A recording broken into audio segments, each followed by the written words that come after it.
So, hello Richard, how are you? I'm very well, thank you. How are you? Thank you very much, very well. And thanks a lot that you find time for this interview.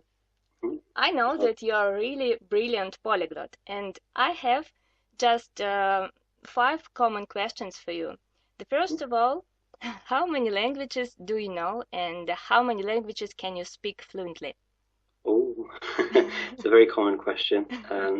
It's one that I'd love to be able to give you a very simple answer for, but unfortunately, it's difficult because I've studied over 30 languages in Hmm. my life. Oh. But I tend to leave individuals to decide whether or not I speak the language.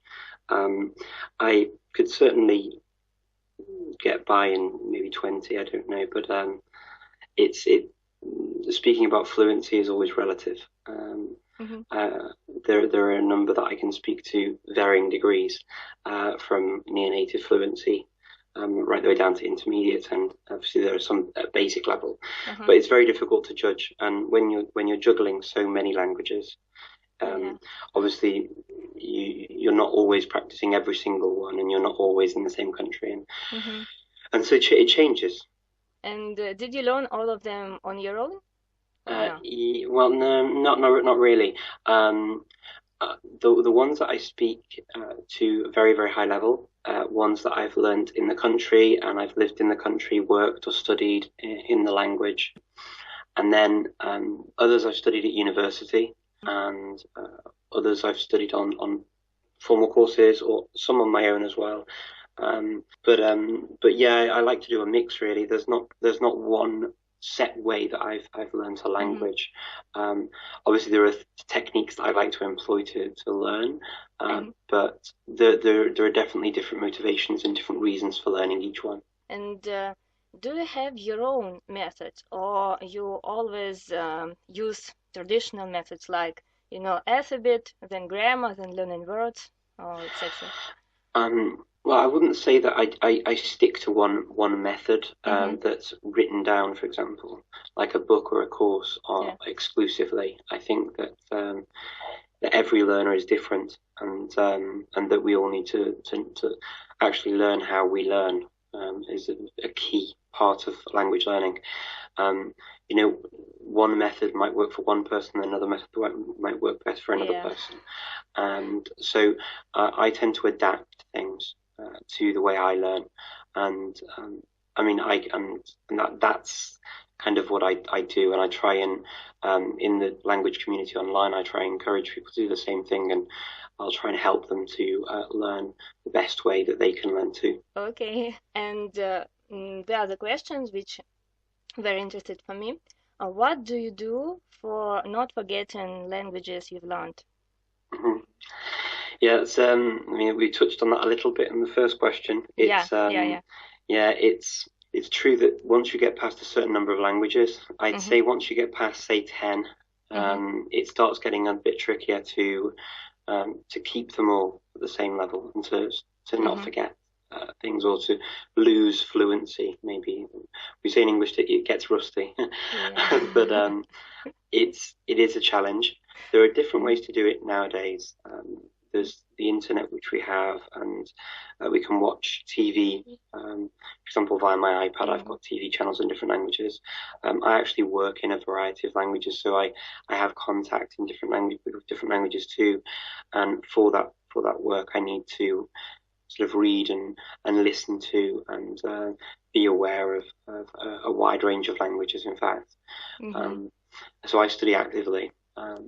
I tend to use languages a lot in my daily life anyway, just because of where I live, and because of my family situation. I use maybe about 7 languages on a daily basis anyway. So now I can say that you are really usual person, not unique, because lots of people think that polyglot is something, I don't know, unique people, but I think that you just work very hard every day. Yeah, I think a lot of it's to do with putting in the hours, putting in the work. In fact, people say how many hours do I work Hmm. on Yeah. studying languages? Well, I don't really count them. I think that anyone can really go for it and do it if they want to. And that's the key thing. It's the motivation and really wanting to do it. Because when I study a language, an hour feels like a minute. So I kind of get lost in it. And my free time is spent studying or listening, keeping up languages. And the last question for you. I know that your daughter can speak several languages. How old is she now, and how many languages does she know? Okay, she's 5 years old. Oh. And her first languages are English, Macedonian, and French. She speaks English now with me. When she was born, I spoke to her in English and French. When we lived in the UK, we spoke in French together. Now she studies through the medium of French, so we speak in English. She speaks in Macedonian to her mum, and then for about 4 years now. So she was 16 months old when I started speaking to her 1 hour a day in German and 1 hour a day in Spanish.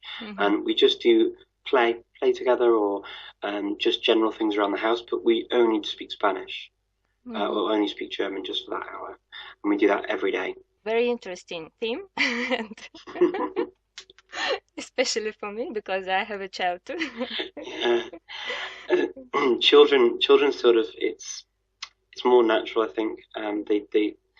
They tend to pick up as they get older. You notice that children pick up on the cultural barriers that sort of stop all adults picking up languages and learning languages.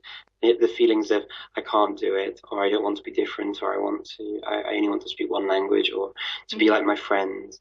There are all of these things that people learn over years, especially if you come from a country with a very dominant language, like, for example, Russia with Russian, or the UK with English, or France with French, German, etc.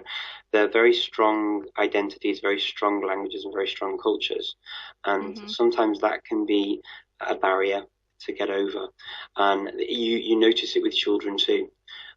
There are other countries, like, for example, Macedonia, where the society is very open to people speaking other languages, and it's seen as a really good thing if a child speaking, especially, for example, English, French, Spanish, German.